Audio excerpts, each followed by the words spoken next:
Bonjour à tout le monde, bonsoir à tout le monde. Les lots, on a trois sujets.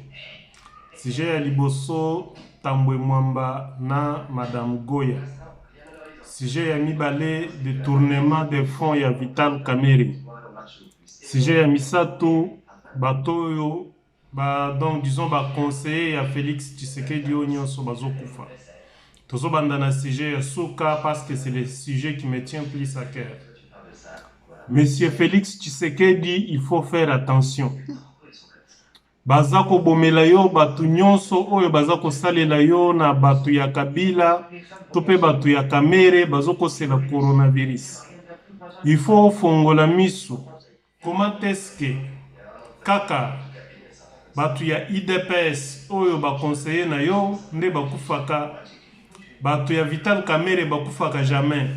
Donc, coronavirus, est-ce que ezopona kaka batu ya Kamerhe ya Tshisekedi?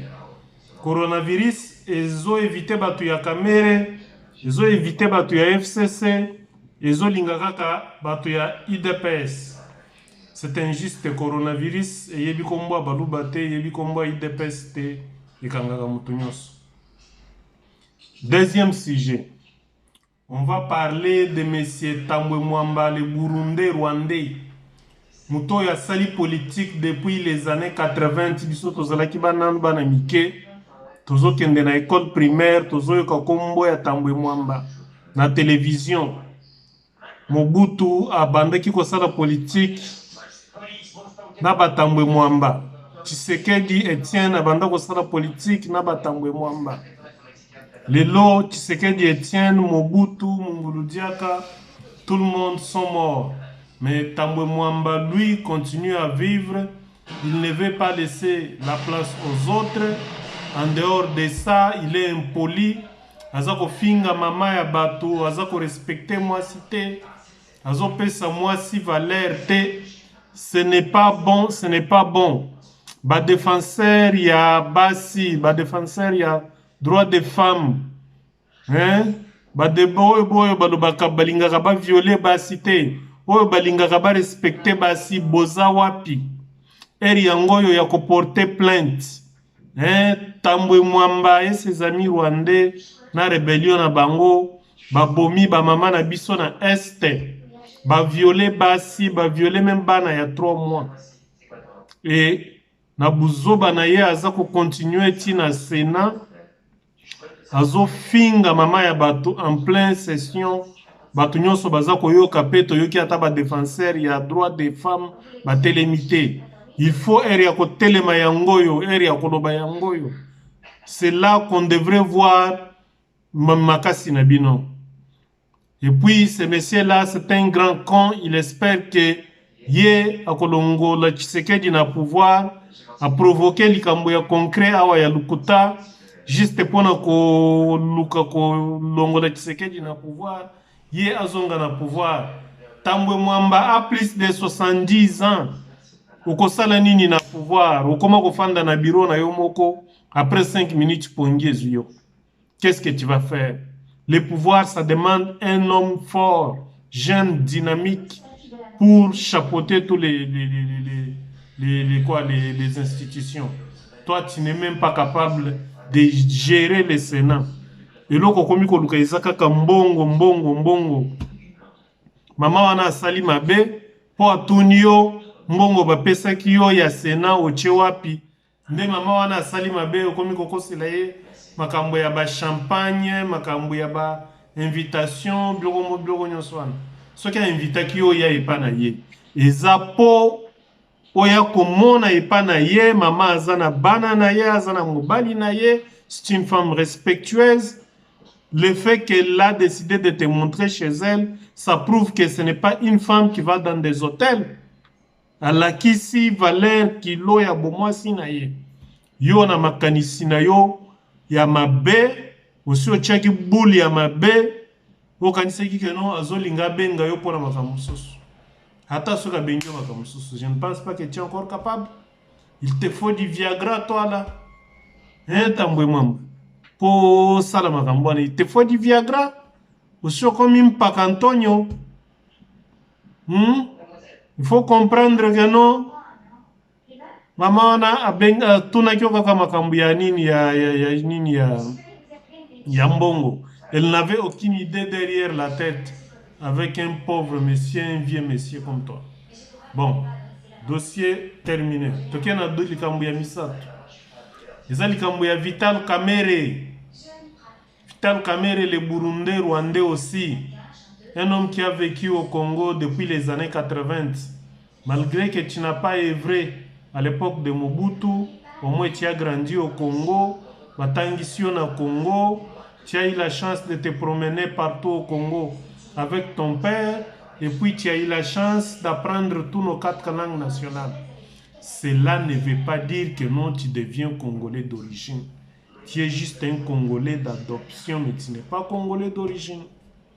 Donc, au Yibimbongo, 9 millions de dollars au Kabeli belle-sœur na yo, et moi neve na yo soki masaro Kabeli ba 1 million, mbongo mususu ozwi oke ko kabela soki banani, okangisi si mindele ya bato na prison. Pendant ce temps-là, toi tu passais du bon temps et tu pensais qu'on n'allait pas t'arrêter. Ils ont cité ton nom, ils ont démontré les preuves que Yomuto Yibimbongo, c'est pourquoi ils t'ont interpellé. Et puis arrête de faire peur aux gens que tu vas ouvrir la boîte à Pandore le 11 parce que M. Félix Tshisekedi n'a rien à voir avec ça. Wana izaka kakobanga ozo bangisa batu pamba. Si Tshisekedi avait quelque chose à voir avec l'argent que toi tu as détourné, balingaki pe babenga ye ou bien balingaki ba cité kombo na ye, même si à sa immunité présidentielle, je ne pense pas que non, il a détourné l'argent.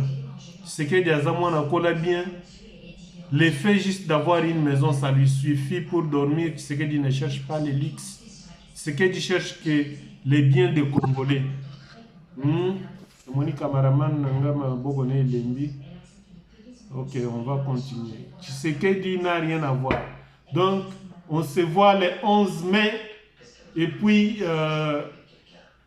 la boîte à Pandore va être ouverte. Puis, je sais que tu vas être inculpé. Tu vas faire au moins 20 ans de prison. 20 ans de prison parce que tu as volé l'argent des Congolais. Il y a des policiers qui n'ont même pas où dormir.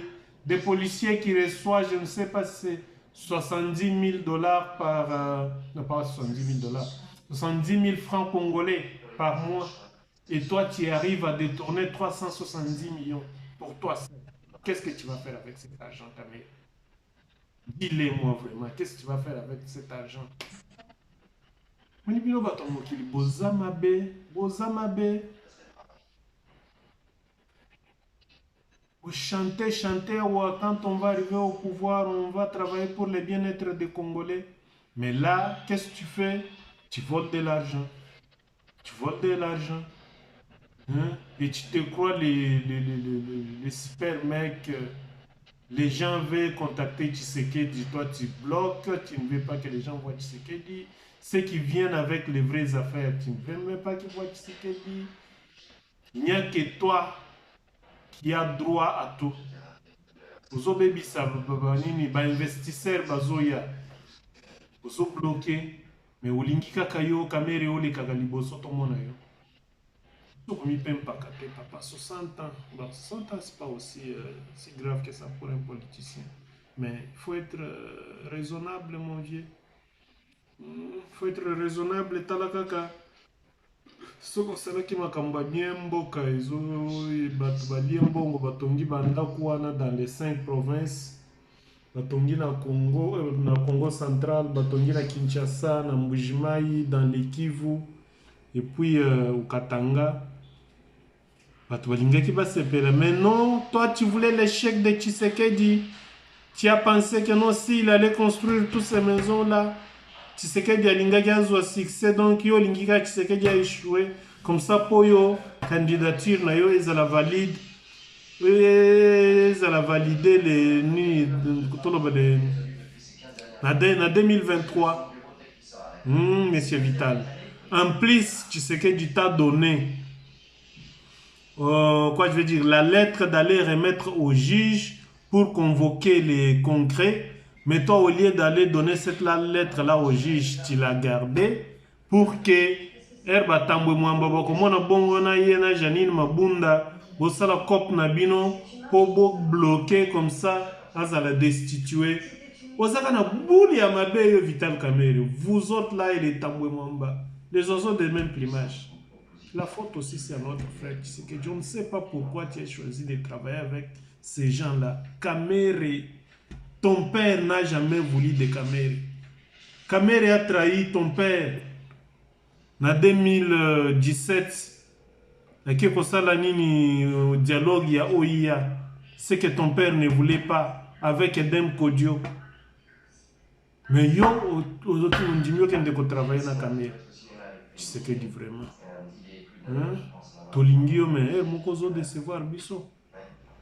Bon, c'est fini pour les infos d'aujourd'hui. On arrête là. Je remercie mon caméraman Rebecca Andaya derrière la caméra. Et puis, ciao, ciao, à la prochaine émission.